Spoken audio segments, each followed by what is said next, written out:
ഈശോ മിശിഹായ്ക്ക് സ്തുതിയായിരിക്കട്ടെ. ഞാൻ മാണിപ്പറമ്പിലച്ചൻ.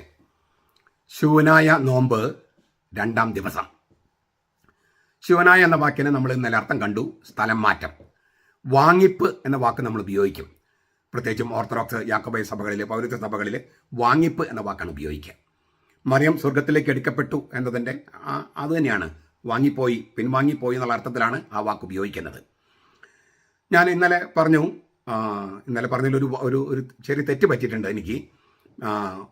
ഇത് മറിയത്തിൻ്റെ ജന്മദിനത്തിന് ഒരുക്കമായിട്ടെന്ന് പറയേണ്ടത് ഞാൻ അമലോത്ഭവത്തിന് ഒരുക്കമായി എന്ന് പറഞ്ഞത് സെപ്റ്റംബർ 1 മുതൽ 8 വരെ.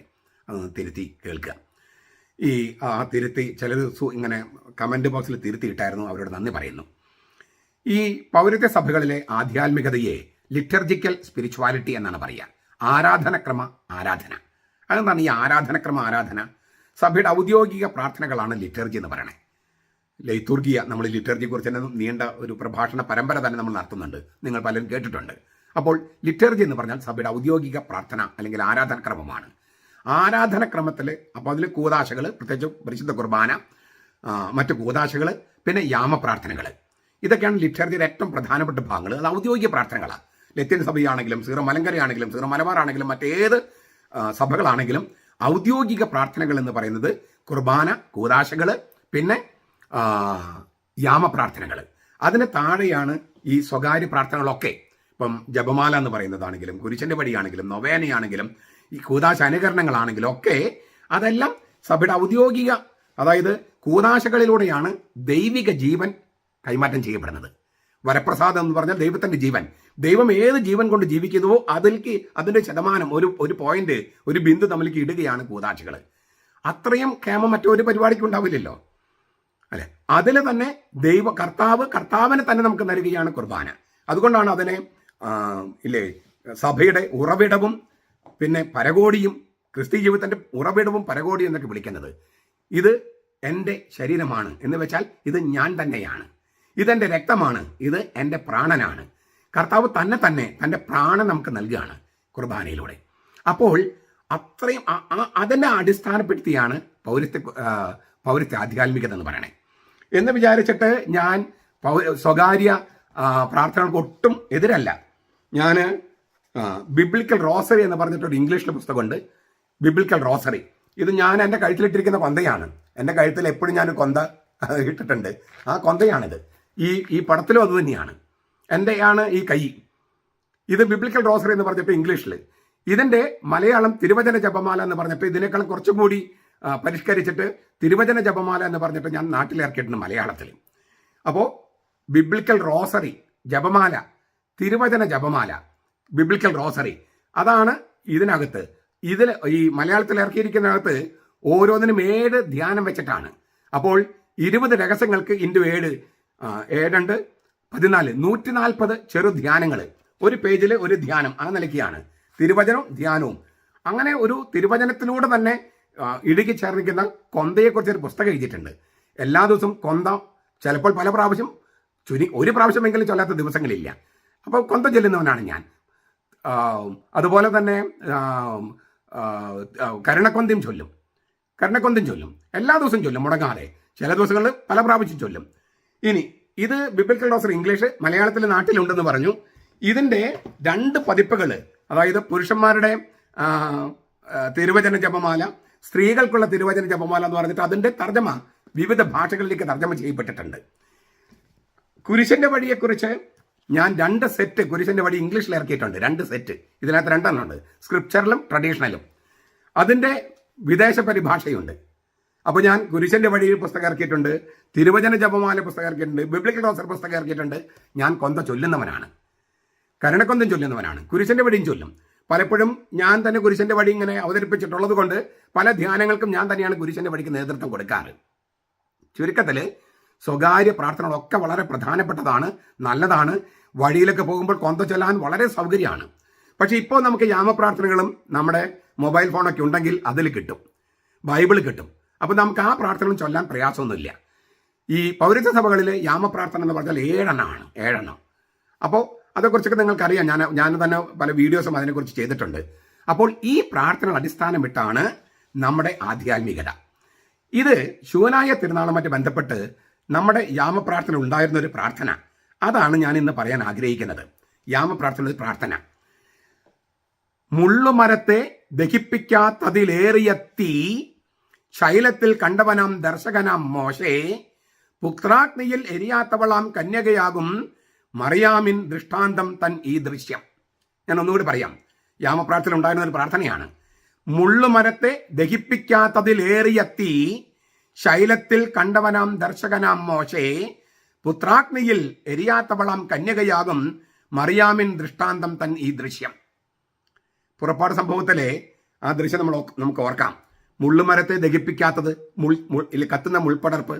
പുറപ്പാട് പുസ്തകം 3-ാമത്തെ അധ്യായം 1 മുതലുള്ള വാക്യങ്ങൾ. മിദിയാനിലെ പുരോഹിതനും തന്റെ അമ്മായിയപ്പനുമായ യിത്രോയുടെ ആടുകളെ മേയിച്ച് കഴിയുകയായിരുന്നു മോശെ. അവൻ ആടുകളെ മരുഭൂമിയുടെ അപ്പുറത്ത് ദൈവത്തിന്റെ മലയായ ഹൊരേബ് വരെ കൊണ്ടുപോയി.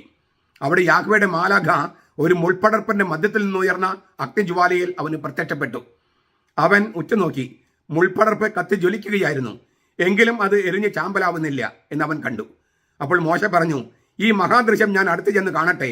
എന്തുകൊണ്ടാണ് മുൾപ്പടർപ്പ് എരിഞ്ഞ് ചാമ്പലാകാത്തത്? അവരെ നോക്കാനായി അടുത്ത് ചെല്ലുന്നത് യാഹ്വേ കണ്ടു.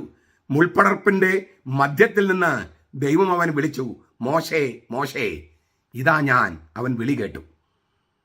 ഇതാണ് ആ രംഗം. അകലെ നോക്കിയപ്പോൾ ദൈവത്തിന്റെ മാലാഖയാണ് ഈ മുൾപ്പടർപ്പിൽ നിൽക്കുന്നതെന്ന് മോശയ്ക്ക് തോന്നി. അടുത്ത് ചെന്നപ്പോൾ യാഹ്വേ, ഏകസത്യമായ ദൈവമായ യാഹ്വേ ആ മുൾപ്പടർപ്പിന്റെ ഉള്ളിൽ കത്തി ജ്വലിക്കുകയാണ്. ആ മുൾപ്പടർപ്പിനുള്ളിൽ അഗ്നിയായി, കത്തുന്ന അഗ്നിയായി ദൈവം പ്രത്യക്ഷപ്പെടുകയാണ്. നമ്മൾ കുർബാനയ്ക്ക് തിരികെ തെളിക്കുന്നു. അഗ്നിയാണ്, കത്തുന്ന മുൾപ്പടർപ്പാണ്, എന്നാൽ എരിഞ്ഞ് ചാമ്പലാകുന്നില്ല. ഞാൻ ഒന്നുകൂടി പറയാം. കത്തുന്ന മുൾപ്പടർപ്പ്, പക്ഷേ ആ മുൾപ്പടർപ്പ് എരിഞ്ഞ് ചാമ്പലാകുന്നില്ല. അതായത് ആ തീ കത്താൻ ഈ മുൾപ്പടർപ്പ് വേണ്ട. അവൻ സ്വയമേവ പ്രകാശിക്കുകയാണ്.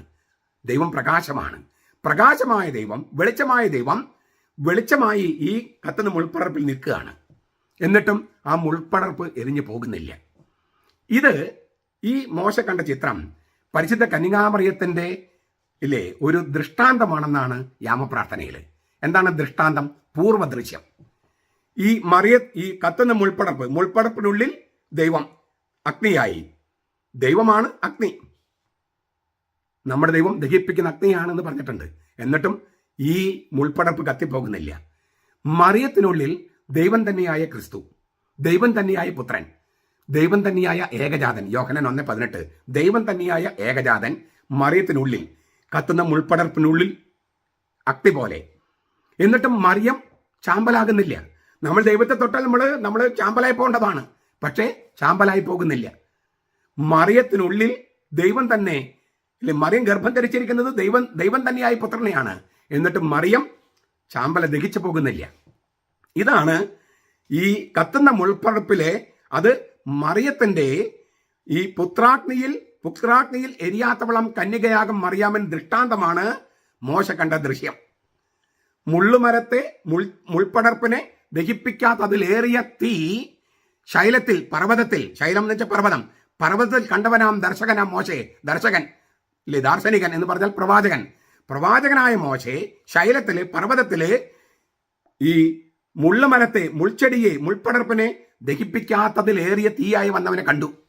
അത് ദൈവപുത്രനായ അഗ്നി, ദൈവം തന്നെയായ പുത്രനായ അഗ്നിയാൽ എരിയാത്തവളായ കന്യകയായ കന്യകാമറിയത്തിന്റെ ദൃഷ്ടാന്തമാണ്. എത്ര ബിബ്ലിക്കലായിട്ടാണ് മറിയത്ത് അവതരിപ്പിച്ചിരിക്കുന്നത്! എത്ര ബിബ്ലിക്കലായിട്ട്, വേദത്താളുകളുടെ അടിസ്ഥാനത്തിലാണ്. മറിയത്തിനുള്ളിലുള്ളത് മുൾപ്പടർപ്പിനുള്ളിൽ ദൈവം തന്നെയാണ്, ദൈവം തന്നെയായ പുത്രൻ. പക്ഷേ ആ മുൾപ്പടർപ്പിനെ ദഹിപ്പിക്കാത്തതുപോലെ മറിയത്തെയും ദഹിപ്പിക്കുന്നില്ല. അവളുടെ കന്യകാത്വം കളയുന്നില്ല. കന്യകയെ ദഹിപ്പിക്കുന്നില്ല. അവളിലെ യാതൊന്നും ദഹിപ്പിക്കുന്നില്ല. ഈ അഗ്നിക്ക് ദഹിപ്പിക്കുക, ശുദ്ധീകരിക്കുക, അങ്ങനെ പല അർത്ഥങ്ങളുണ്ട്. പക്ഷെ മറിയത്തെ ശുദ്ധീകരിക്കേണ്ടതില്ല. കൃപയിൽ സൃഷ്ടിക്കപ്പെട്ടവളാണ് മറിയം. അങ്ങനെയാണ് ദൈവം അയച്ച ഗബ്രിയേൽ മാലാഖ അവളെ വിളിച്ചത് ഹൈറേ കെഖരിത്തോമനെ. കെഖരിത്തോമനെ എന്ന് പറഞ്ഞാൽ നന്മ നിറഞ്ഞവളെ, കൃപ നിറഞ്ഞവളെ എന്നും തർജ്ജമ ചെയ്താൽ പോരാ. നമ്മൾ നന്മ നിറഞ്ഞ മറിയമേ സ്വസ്തി എന്ന് പ്രാർത്ഥിക്കും. നന്മ നിറഞ്ഞ മറിയമേ സ്വസ്തി, നന്മ നിറഞ്ഞവളെ, കൃപ നിറഞ്ഞവളെ എന്നൊന്നും പറഞ്ഞാൽ പോരാ. അതിനേക്കാളൊക്കെ വലിയ വലിയ വാക്കുകൾ വേണം. കൃപയിൽ സൃഷ്ടിക്കപ്പെട്ടവളെ എന്നെങ്കിലും വേണം. അതും പോരാ ശരിക്കും. ഞാൻ അമലോത്ഭവത്തെക്കുറിച്ചുള്ള ടോക്കിൽ അത് കൃത്യമായിട്ട് പറഞ്ഞിട്ടുണ്ട്. കൃപയിൽ സൃഷ്ടിക്കപ്പെട്ടവളെ എന്നെങ്കിലും പറയണം. അങ്ങനെയുള്ള ഒരാളാണ് മറിയം. അവൾക്ക് ഇങ്ങനെയുള്ള ശുദ്ധീകരണം, പാപത്തിന് ശുദ്ധീകരണം വേണ്ട. എന്നാൽ ആചാരമനുസരിച്ച് ശുദ്ധീകരണത്തിന് അവൾ പോയിട്ടുണ്ട്. 40 ദിവസം അല്ലേ, ആൺകുട്ടിയെ പ്രസവിച്ചു കഴിഞ്ഞാൽ 40 ദിവസം യഹൂദ സ്ത്രീകൾ ശുദ്ധീകരണത്തിന് പോകണം. അത് പാപത്തിനുള്ള ശുദ്ധീകരണമല്ല, ആചാരമനുസരിച്ച് ദേവാലയത്തിൽ കയറാൻ വേണ്ടിയുള്ള ശുദ്ധീകരണമാണ്. ഇങ്ങനെ കൃപയിൽ സൃഷ്ടിക്കപ്പെട്ടവളായ മറിയം, ഈ അഗ്നിയാൽ ദഹിപ്പിക്കപ്പെടാത്ത മറിയം, അഗ്നിയാൽ കന്യകാത്വം നഷ്ടപ്പെടാത്ത മറിയം, അവളുടെ ഉള്ളിൽ കിടക്കുന്നത് ദൈവം തന്നെയാണ്. അതിനാൽ അവൾ കത്തുന്ന മുൾപ്പടർപ്പാണ്, ദഹിച്ചു പോകാത്ത കത്തുന്ന മുൾപ്പടർപ്പാണ്.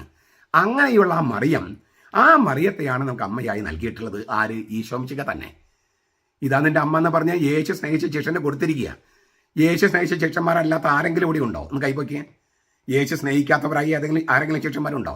ഇല്ല, നമ്മളൊക്കെ ഉണ്ട്. ചരിത്രത്തിൽ യോഹന്നാൻ, ആ യോഹന്നാനിൽ നമ്മളെല്ലാവരും പ്രതിനിധാനം ചെയ്യപ്പെടുകയാണ്. അപ്പോൾ യേശു സ്നേഹിച്ച എല്ലാ ശിഷ്യന്മാർക്കും അമ്മയായി നൽകിയത് ഇങ്ങനെ ഒരു അമ്മയാണ്. ദൈവത്തെ തെയോത്തോക്കോസ്, ദൈവവാഹക. ഞാൻ ഇന്നലെ പറഞ്ഞു അതിൻ്റെ മറ്റൊരു വ്യാഖ്യാനമാണ് ഞാൻ ഇപ്പോൾ നൽകുന്നത്. തെയോത്തോക്കസിനും പുതിയൊരു വ്യാഖ്യാനം, അല്ലെങ്കിൽ നല്ലൊരു വ്യാഖ്യാനമാണ് ഈ അമ്മ പ്രാർത്ഥനയിലുള്ളത്.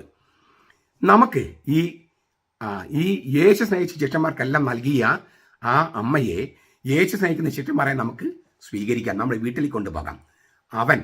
യോഹന്നാൻ യേശു സ്നേഹിച്ച ശിഷ്യൻ അവൾ വീട്ടിൽ സ്വീകരിച്ചെന്നാണ്. നമുക്ക് ഈ യേശുവിൻ്റെ അമ്മയെ നമ്മുടെ അമ്മയായി നൽകിയതിനാൽ നമ്മുടെ വീട്ടിൽ, നമ്മുടെ പള്ളിയിലൊക്കെ സ്വീകരിക്കാം. ഈശോയുടെ വാക്കുകൾ നാം സ്നേഹിക്കുന്നെങ്കിൽ നമുക്ക് അവളെ അമ്മയായി സ്വീകരിക്കാം. അമ്മയായി നമ്മുടെ കുടുംബത്തിൽ കൊണ്ടുപോകാം. അവളെ അമ്മയായിട്ട് ബഹുമാനിക്കാം. അവളുടെ അമ്മയുടെ തണലിൽ മക്കൾ അഭയം തരുന്ന പോലെ അഭയം തേടാം. അമ്മയെ ആക്രമിക്കാനായിട്ട് കുറേ പേര് നടക്കുന്നുണ്ട്. യഹോവ സാക്ഷികൾ, പെന്തക്കോസ്തക്കാർ, ദൈവസഭക്കാർ. ഈ നമ്മുടെ അമ്മയെ യേശു നമുക്ക് അമ്മയായി നൽകി ഇവളെ ആക്രമിക്കാൻ നടക്കുക. അവർ യേശു സ്നേഹിച്ച ശിഷ്യന്മാരല്ല. അവരിൽ നിന്ന് നമ്മുടെ അമ്മയെ സംരക്ഷിക്കാനുള്ള ചുമതല നല്ല ഉത്തരവാദിത്തമുള്ള മക്കൾ എന്ന നിലയ്ക്ക് നമുക്കുണ്ട്. ഈ ശൂനായ നോമ്പില് അങ്ങനെ ഒരു ഉത്തരവാദിത്തം നമുക്ക് ഏറ്റെടുക്കാം. അതായിരിക്കും മറിയത്തിന് അമ്മയ്ക്ക് കൊടുക്കാൻ പറ്റുന്ന നല്ല സമ്മാനം. നമ്മുടെ കർത്താവ് ഈശോ മിശിഹായുടെ കൃപയും പിതാവായ ദൈവത്തിന്റെ സ്നേഹവും പരിശുദ്ധാത്മാവിന്റെ സഹവാസവും നാം എല്ലാവരോടും കൂടി ഉണ്ടായിരിക്കട്ടെ, ഇപ്പോഴും എപ്പോഴും എന്നേക്കും. ആമേൻ.